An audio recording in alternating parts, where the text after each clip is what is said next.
Hello, my name is Dimitri, and I am pleased to present you my new author's story. After my daughter gave birth, the midwife called Anna away from the birthing chair.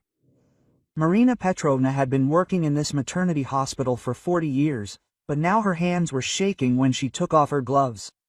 There was something in her eyes that made Anna go cold even before the first words were spoken. "Was it really your daughter who gave birth?" The doctor's voice sounded hoarse, as if she was having a hard time squeezing out each word. Marina Petrovna looked back at the ward where the young nurse was treating the newborn, then looked back at Anna. "Yes, of course, mine." "What happened?" Anna felt her heart begin to beat faster. The midwife took her by the elbow and led her even further away from the ward into a quiet corridor. "You need to immediately contact the police and find a good lawyer. Today." Her face was pale, and her gaze did not leave Anna's face, as if she was looking for confirmation of some terrible suspicion. "Marina Petrovna, I don't understand what's going on. Is something wrong with the baby?" Anna tried to look into the room, but the midwife blocked her path. "The baby is fine physically, but look at his right hand. Look carefully." Anna entered the room and went to the changing table. The baby was lying quietly, his tiny fingers were clenched into fists. The nurse carefully unclenched the baby's right hand, and Anna saw what made her world collapse. On the inside of his wrist was a birthmark in the shape of a crescent moon. Her husband Sergei and his late father had exactly the same mark, which she remembered from old photographs. A rare family trait that Sergei was even proud of, calling it a sign of the wolf family. Her legs gave way. Anna grabbed the edge of the changing table to keep from falling. Fragments of thoughts flashed through her head, refusing to put them together into a single picture. "This can't be true. It can't be. Mom." Lena's weak voice made her turn around. Her daughter was lying on the hospital bed, facing the wall. She hadn't looked at the child since the moment he was born. "Can I not hold him? I'm very tired." Anna walked up to the bed and sat down next to him. Lena looked exhausted not only from childbirth. There was such pain in her eyes that couldn't be explained by physical suffering. "Lenachka, everything is fine. You're great, you made it." "Forgive me, Mom," Lena whispered, and tears streamed down her cheeks. "I couldn't tell you. I wanted to so much, but I couldn't. You wouldn't believe me." Her voice trembled from suppressed sobs. "What are you talking about, honey?" Anna stroked her daughter's hair, but a wave of horror was already rising inside her. She was beginning to understand what Lena couldn't say. "I told you that this was a casual relationship with Dimka from the group, but it's not true, Mom. It's not true." Lena covered her face with her hands. "I was afraid that you would think that I wanted this myself. I was afraid that you wouldn't believe me and would choose him." Anna felt how pictures of the last months emerged in her memory, how Lena shuddered when the keys turned in the lock. How she tried not to stay home alone with Sergei. How she locked herself in her room when he came home drunk after meeting with friends. Quote, "Mom, I didn't want to give birth to this child," Lena continued in a whisper.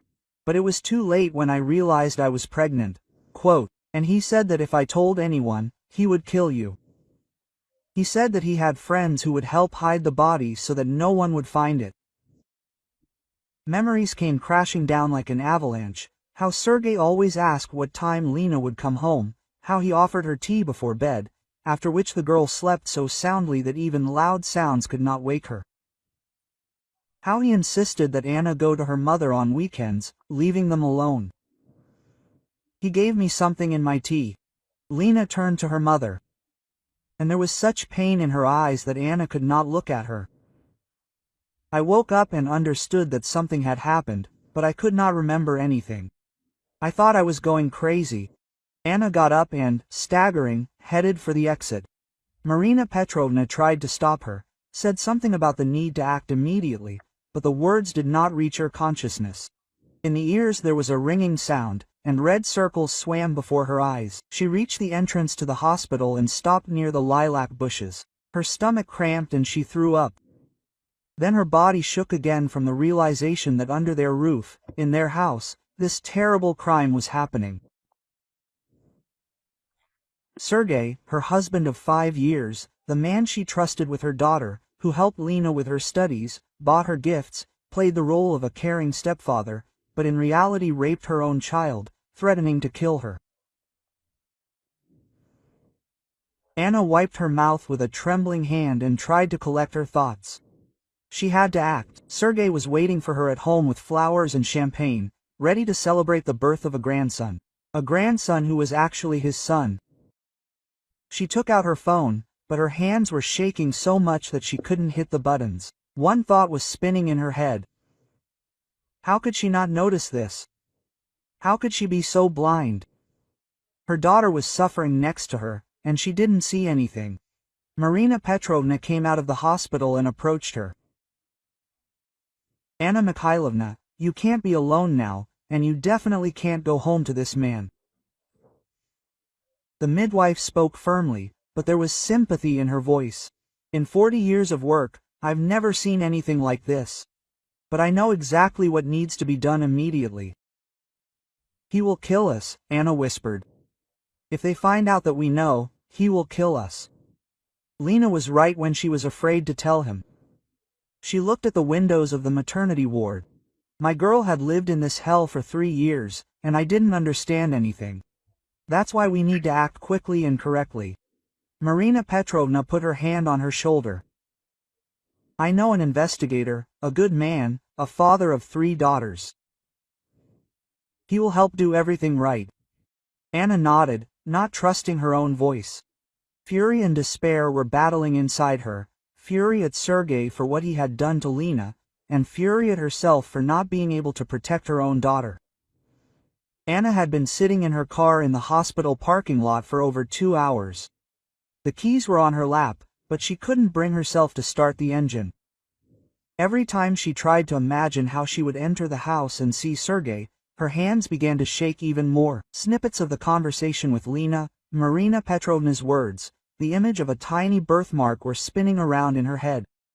The sun was already setting when a hospital security guard knocked on the glass. An elderly man with a kind face leaned towards the window and looked at her with concern. Young lady, are you all right? You've been sitting here for a long time. Maybe I can help with something? Anna rolled down the window and tried to smile, but only a pitiful grimace came out. Everything is fine, thank you. I'm just very tired.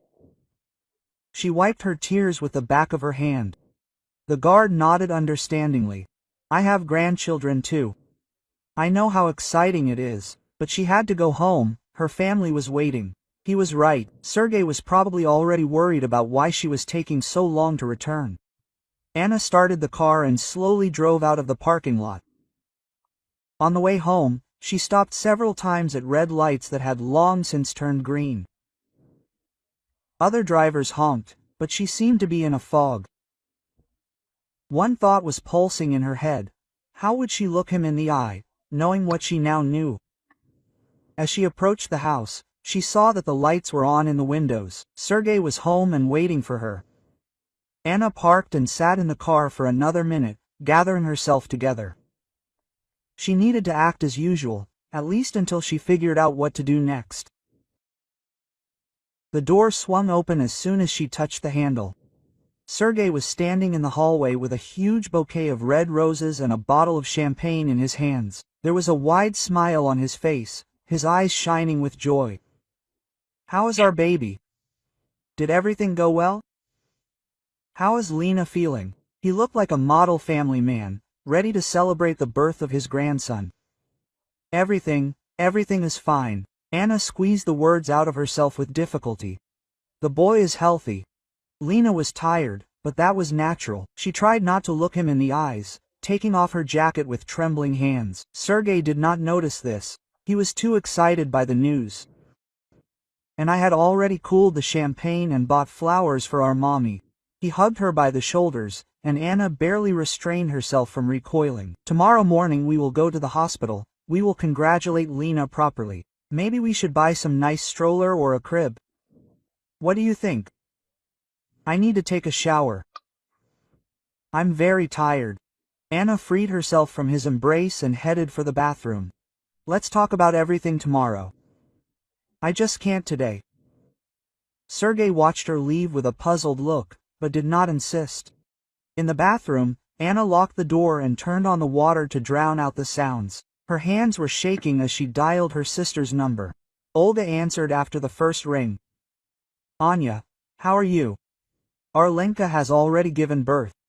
There was joy and impatience in her sister's voice. Olya. Anna could not hold back her sobs. Olya, I am so sad, I don't know what to do. Tears flowed like a stream, and the words stuck in her throat. The sister immediately became alarmed. Anechka, what happened? Is something wrong with the baby? With Lena? The baby has a birthmark, the same as Sergei's. Anna spoke in a whisper, afraid that he would hear through the door. You see, exactly the same. And the midwife said that she needed to contact the police. She could not say the terrible truth out loud, but she hoped that her sister would understand. Olga was silent for a few seconds, processing what she had heard. Oh my God! Anya, are you serious? So you think her voice was shaking with horror? Where are you now? Are you at home with him? Yes, at home. He met me with flowers and champagne. He wants to go to the hospital tomorrow to congratulate Lena. Anna wiped away her tears, but they continued to flow. Olya, I don't know how to behave. I'm afraid he'll suspect something. There was a knock on the bathroom door. Anya, have you drowned in there? You've been sitting there for half an hour. Sergei's voice sounded irritated. Who are you talking to there? Come out, we'll have a normal dinner, celebrate the birth of our grandson. I'll be right out, I'm just taking a bath, Anna shouted, covering the phone with her hand. Her sister heard this conversation and spoke even more quietly. Anya, you can't stay there. Come to me right now. Say I'm sick, anything. I can't. He'll suspect. Lena said he threatened to kill me if she told anyone. Anna closed her eyes, trying to collect her thoughts. I need to hold out at least until tomorrow, think about how to do everything right. The knock on the door was repeated, more insistent this time. Anna, can you hear me? What the hell? Open the door. You're acting crazy. There were threatening notes in Sergei's voice that Anna hadn't noticed before, or didn't want to notice. Quote, I have to end this conversation, she whispered into the receiver. Olya, if I don't call by lunch tomorrow, call the police. Her sister wanted to object, but Anna had already turned off the phone and hidden it in the cupboard with towels. I'm leaving already, she shouted, quickly washing her face with cold water to hide the traces of her tears. When she opened the door, Sergei was standing right on the threshold with a gloomy face. What kind of performances? And who were you chatting with on the phone for half an hour? With Olga. Telling her about the birth. Anna tried to walk past him, but he blocked the way. She was worried about Lena, wanted to find out the details. Sergei carefully studied her face, as if trying to understand if she was telling the truth. And why was she so tearful, and why did it take her 3 hours to get home from the hospital? He did not take his eyes off her, and Anna felt her insides shrink with fear. I checked what time you left the maternity hospital. The neighbor saw you sitting in the parking lot, she was just upset. It's hard to watch my daughter suffer. Anna tried to make her voice calm and was very tired. Can I go to bed? I have to get up early tomorrow if we are going to the hospital. Sergei looked at her suspiciously for a few more seconds, but then backed off. They had dinner in silence. Sergei tried several times to start a conversation about his grandson, asking who the baby looked like, but Anna answered in monosyllables. She was afraid that if she started talking, she would give herself away. Every glance at her husband caused physical pain. Going to bed, she pretended to fall asleep quickly.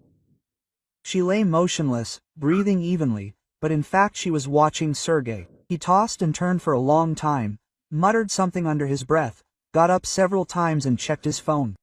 There was something nervous and anxious in his behavior. Around midnight, he quietly got up and left the bedroom. Anna heard him walking around the apartment, opening and closing cabinets, looking for something. Then she heard the sound of a number being dialed. Quote, "It's me," he said quietly, but in the silence of the night every word was audible. "Yes, she gave birth today, but Anka is acting strangely." Anna strained her ears, trying to hear the rest of the conversation. "I don't know, maybe the doctors said something, or she figured it out herself." Sergei spoke more and more quietly. "If anything, you remember our agreement. First she, then the girl. Leave no traces." Anna's heart was pounding wildly. She realized that she no longer had time to think. Sergei suspected something, and if he finally realized that the secret was revealed, he would not hesitate to carry out his threat. She needed to act immediately. Like this video so that YouTube understands that you are interested in such video stories and recommends more quality stories. In the morning, Anna woke up to the sound of the front door closing. Sergei left for work without even saying goodbye. She lay motionless for a few more minutes, listening to the silence of the apartment. Then she quickly got up. There was little time. She needed to find evidence while he was not home. She started with his desk, sorting through documents and notes. Nothing suspicious. Then she searched the bedroom, looked under the mattress, checked the nightstands. His work jacket was hanging in the closet, the same one he had come home in yesterday. Anna felt his pockets and felt something small and hard. A flash drive. An ordinary black flash drive without any identifying marks. Anna turned on the computer with trembling hands and inserted it into the slot. Several video files with dates for the last 3 months appeared on the screen. The first file was dated February. When the video loaded, Anna covered her mouth with her hand to keep from screaming. On the screen was Lena's bedroom, filmed with a hidden camera. The girl was lying on the bed in a deep sleep. Her face was unnaturally relaxed. Sergei entered the frame. What happened next made Anna run to the toilet. She threw up until there was nothing left in her stomach. Her hands were shaking so much that she could barely hold on to the sink. Now she understood why Lena woke up so lethargic after that tea that Sergei was preparing. He slipped her a sleeping pill and filmed everything. Anna returned to the computer and quickly copied all the files to another flash drive. She put the original back in her jacket pocket. Sergei should not have suspected that she had found anything. She hid the copy in her cosmetic bag. This was evidence that left no room for doubt. The phone rang while she was still sitting in front of the computer, trying to come to her senses. It was Sergei. "I'll leave work early today," he said without greeting. "We need to urgently pick up Lena from the hospital." Today, nervousness could be heard in his voice. "But she still needs to lie there for a few more days," Anna tried to speak calmly. "The doctor said at least 3 days of observation after childbirth." Sergei snorted irritably. "Doctors say a lot of things, and then they start babbling where they shouldn't." "What are you talking about?" Anna felt her heart begin to beat faster. Sergei was silent for a few seconds, as if weighing how much he could say. I think that Lena will be better off at home under our supervision, and there are all sorts of gossips in the hospitals." After the conversation, Anna realized that she had very little time left. Sergei suspected something or was afraid that the truth would come out. She had to act immediately. She got dressed and went to the hospital to warn Marina Petrovna and take Lena away before Sergei arrived himself. The hospital was in the usual daytime bustle. Anna went to the maternity ward and found Marina Petrovna in the staff room. The midwife immediately realized from her face that something serious had happened. Quote, "Have you made a decision?" she asked quietly. "I have proof." Anna took a flash drive from her makeup bag with a video recording of what he did to Lena. He slipped her a sleeping pill and filmed everything. Marina Petrovna turned even paler than yesterday. "My God. So I was right." He's coming to pick up Lena today. He says it's urgent, before the doctors say too much. Anna spoke quickly, constantly looking back at the door. I think he guesses that we know something. We need to do something right now. Marina Petrovna stood up and locked the door to the doctor's office. Okay. Now I'll call my friend, the investigator, and you go to Lena. Warn her. Just be careful not to scare her even more. Anna nodded and headed to the postpartum ward. Lena was lying alone in the ward, looking out the window. She didn't smile when she saw her mother, she just turned her head. Mom, I was thinking about what I told you yesterday. You hate me now. Her voice sounded hopeless. My sunshine, I don't hate you. I hate myself for not being able to protect you. Anna sat on the edge of the bed and took her daughter's hand. But now we'll fix everything. I have proof of what he did to you, and we'll go to the police. Lena sat up abruptly. Mom, no, he'll kill us both. You don't understand, he didn't just threaten, he has friends who she didn't finish, but Anna understood. Last night she heard that phone conversation herself. Lenachka, we can't keep quiet any longer. Look what this has led to. Anna nodded toward the crib where the baby was sleeping. What will happen next? He won't stop. And now we have another person to protect. Quick footsteps and a familiar voice were heard in the hallway. Sergei was talking to the nurse, demanding to be shown where the Lena. Quote, I am her stepfather, I have the right to visit, he said irritably. Where is the ward? Lena heard his voice and began to tremble. Mom, he's here. I can't see him. Please, don't let him in here. Quote.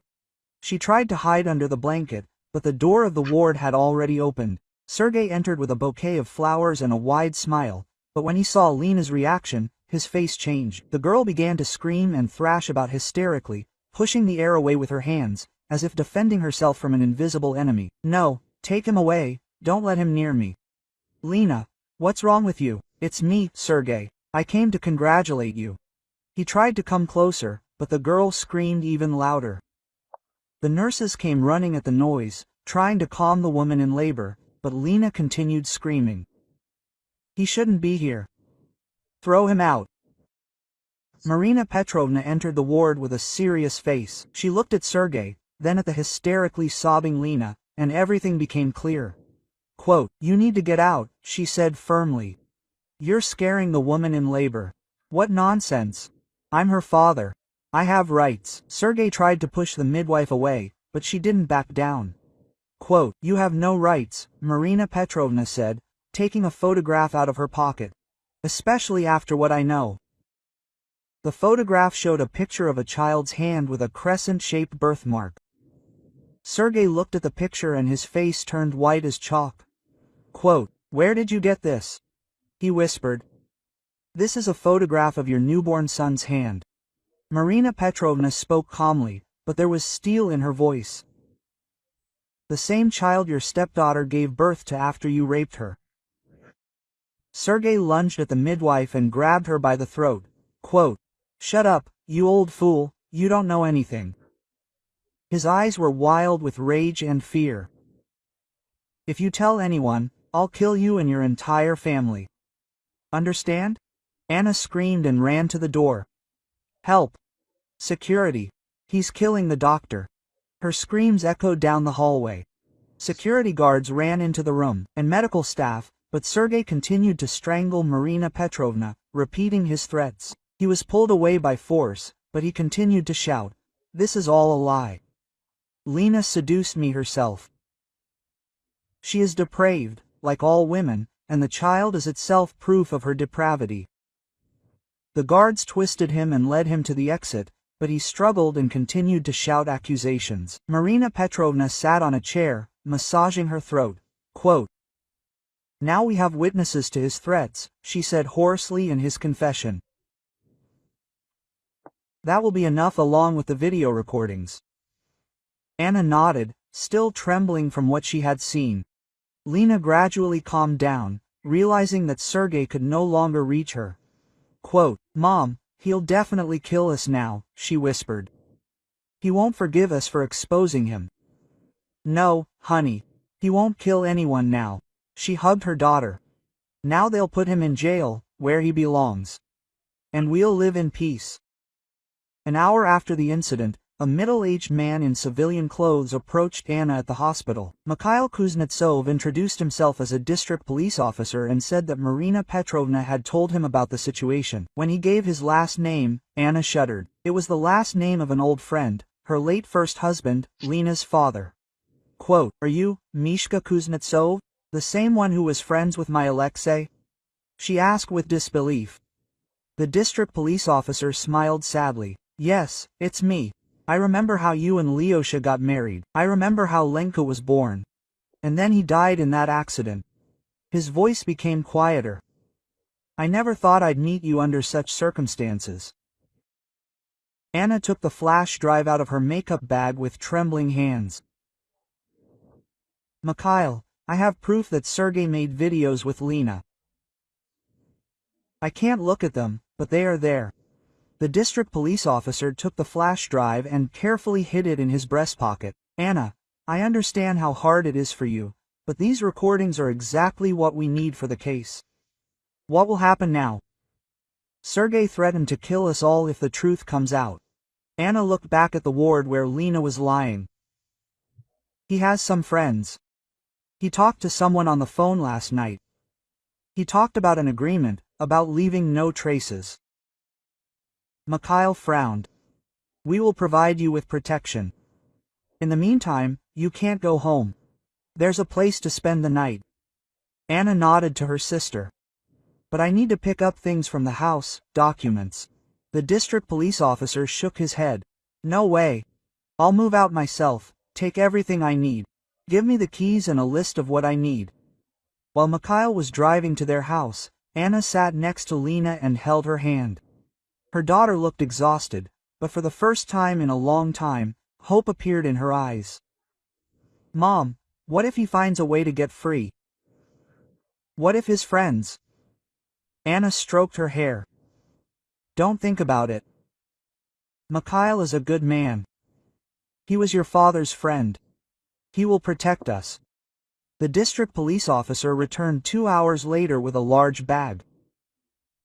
"I took your documents, clothes, everything you need," he said, putting the bag next to the bed.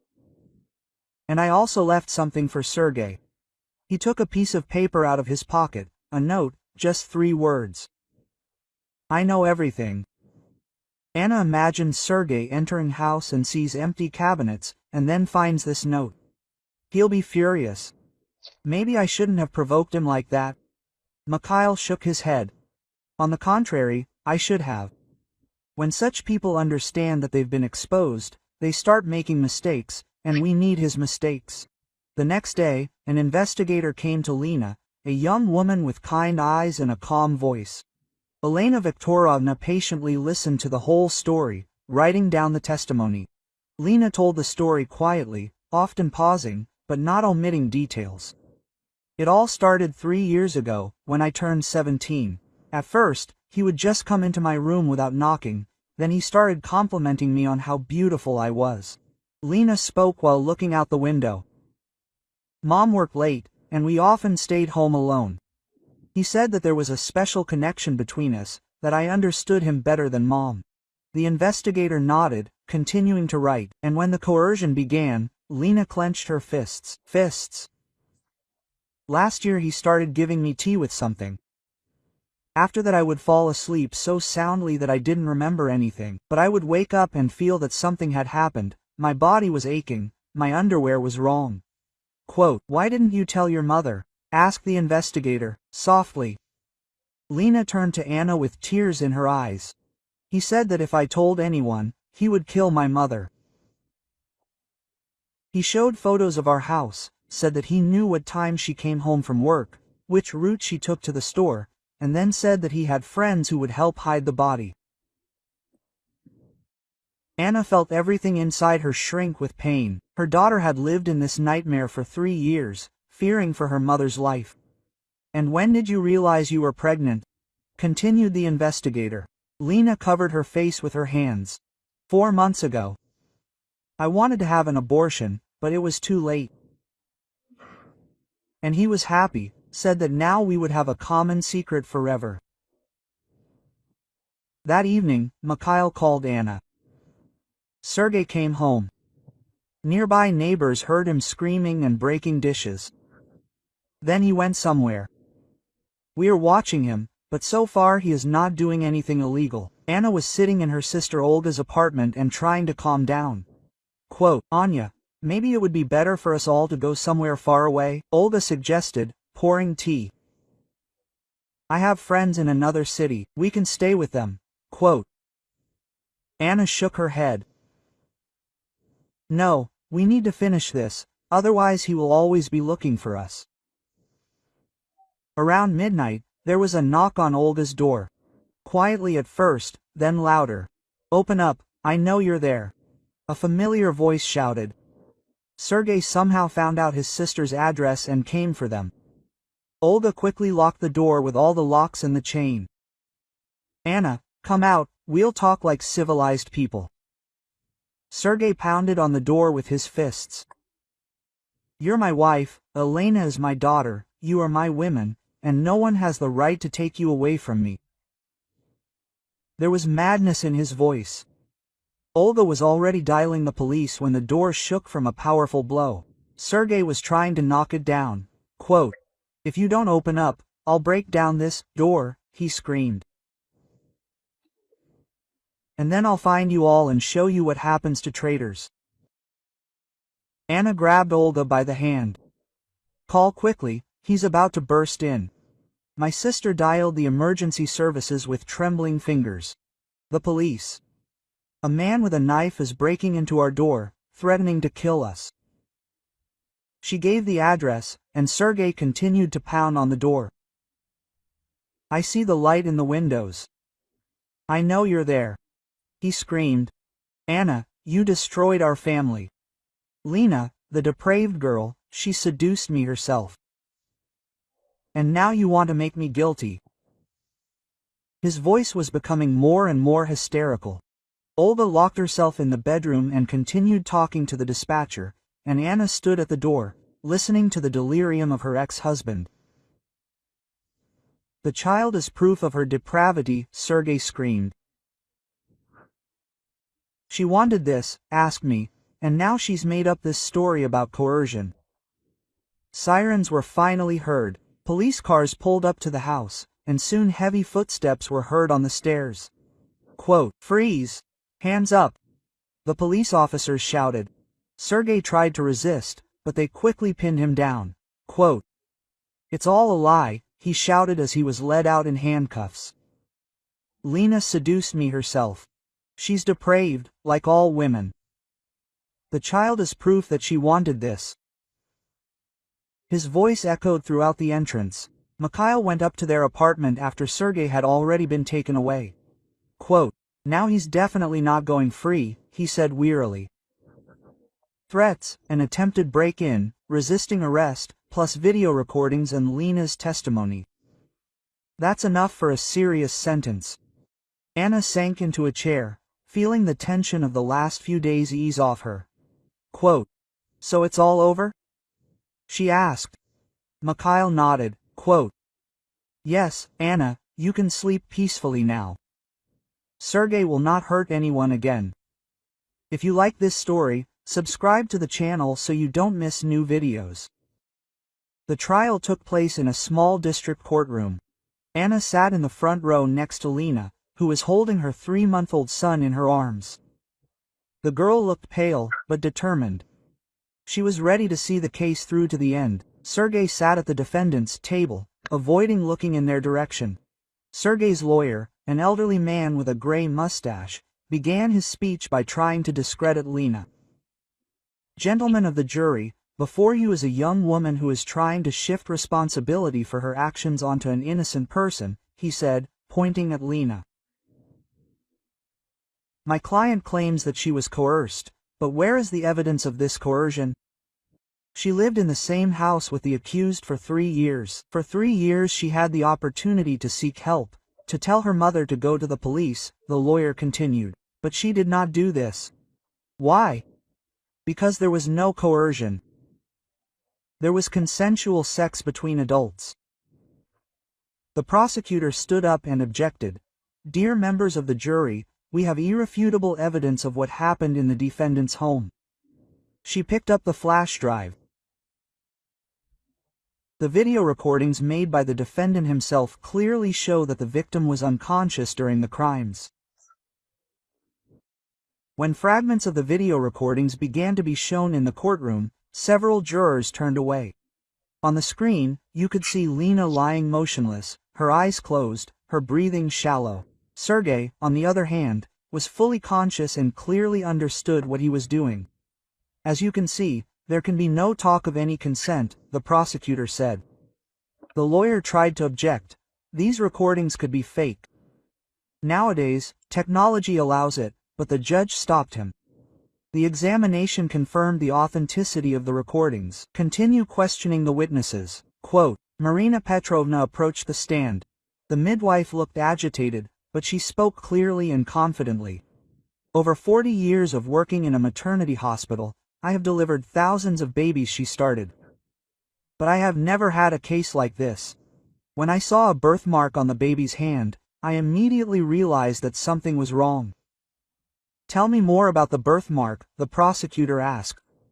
Marina Petrovna took out a photograph. The mark has a very characteristic crescent shape. Such birthmarks are extremely rare and are usually passed down through the male line. When the child's mother told me that the father was a Dakraya, a classmate of the daughter, I doubted it. What made you connect this mark with the accused? The prosecutor continued. The midwife looked at Sergei. I saw exactly the same mark on his hand when he came to the hospital. At first I thought it was a coincidence, but then I realized that such coincidences do not happen. The lawyer tried to question the midwife's testimony. You are not a geneticist. You have no right to draw such conclusions based on a birthmark. Marina Petrovna answered calmly. I didn't draw any conclusions. I simply drew the mother's attention to the strange coincidence and advised her to contact the police. Lena was the next witness. The girl approached the stand, handing the child to the mother. Her voice was shaking, but she spoke clearly. It all started when I turned 17. Sergei began to look at me differently, compliment me, say that I was beautiful. When did the coercion begin? The prosecutor asked softly. Lena took a deep breath. A year ago, he began giving me tea before bed. After it, I fell asleep so deeply that I didn't remember anything. But I woke up in pain. I understood that something was happening. Why didn't you tell my mother? Lena looked at Anna with tears in her eyes. He threatened to kill her, showed her photos of our house, said that he knew all her habits. He said that he had friends who would help him get rid of the body without a trace. The lawyer stood up for cross-examination. You claim that you don't remember what happened. But then how do you know you were forced? Lena clenched her fists. I woke up in pain. The underwear was wrong. And then I found a camera in my room. A camera? The lawyer was surprised. Lena nodded. A small one, hidden in a bookshelf. I realized that he was filming everything, and when I got pregnant, he said that now we had a shared secret forever. The prosecutor presented an expert's report on the video recordings. The analysis showed that the victim was under the influence of powerful sleeping pills, she read. Her reactions are slow, her pupils are dilated, her coordination is impaired. This excludes the possibility of informed consent. The results of the analysis of Lena's hair were also presented, in which traces of sleeping pills were found. The concentration of the drug was sufficient to completely disable consciousness, the expert explained. At such a dose, a person cannot control their actions. When it was time for the last word, Sergei stood up and looked at the jury. I am not guilty of what happened, he said quietly. Lena wanted it herself. She was not as innocent as she wanted to appear. And the child is proof that there was a connection between us. His words caused indignation in the courtroom. Lena burst into tears, and Anna hugged her shoulders. The judge called for order. Accused, your words do not correspond to the evidence presented. The video recordings clearly show that the victim was unconscious. The jury retired to deliberate. Anna and Lena waited for the verdict in the court corridor. Mom, what if he is acquitted? Lena whispered, rocking her son in her arms. That will not happen, Anna said firmly. There is too much evidence. 2 hours later, the jury returned. In the case of Sergei Petrovich Volkov, we deliver a verdict. Guilty, quote, the foreman announced. On all counts of the charge. Guilty of rape of a minor, guilty of forced cohabitation, guilty of threats to kill. The judge announced the sentence. Considering the severity of the crime, the presence of aggravating circumstances and the complete lack of remorse, the court sentences Sergei Petrovich Volkov to 15 years of imprisonment in a maximum security penal colony. Sergei turned pale and swayed. When the guards approached him, he fainted. Medics were helping him, and Lena smiled for the first time in many months. Quote, Mom, is it all over now? She asked. Yes, honey, it's all over now. After the trial, Anna began to draw up documents to adopt her grandson. She wanted to give him the surname of her first husband, Alexeyev, to erase all connection with Sergei. Let the boy bear the surname of a worthy person, she told the guardianship worker. Lena supported this decision. I don't want Maxim to ever know the truth about his origins, she told her mother. Let him think his father died like my dad. It's better than knowing the truth. Quote. Anna agreed. Some secrets are better taken to the grave. 6 months later, Lena applied to a teacher training college. She wanted to become an elementary school teacher. I want to protect children, she explained to her mother. I want them to feel safe, like I never did. They moved into a new apartment on the other side of town, a bright 3-room apartment with a large balcony. In the evenings, the three of them would sit there, Anna, Lena, and little Maxim. They would watch the sunset and plan the future. One evening, Lena took her son in her arms and quietly said, "My boy, my good boy." These were the first words of tenderness she uttered to the child. Anna understood, my daughter is starting to heal. They are all starting to heal. Quote. I recommend listening to these 2 stories that you see on the screen. I'm sure you'll like them. And in the comments to this video you'll find a link to a selection of the best stories from all over the internet.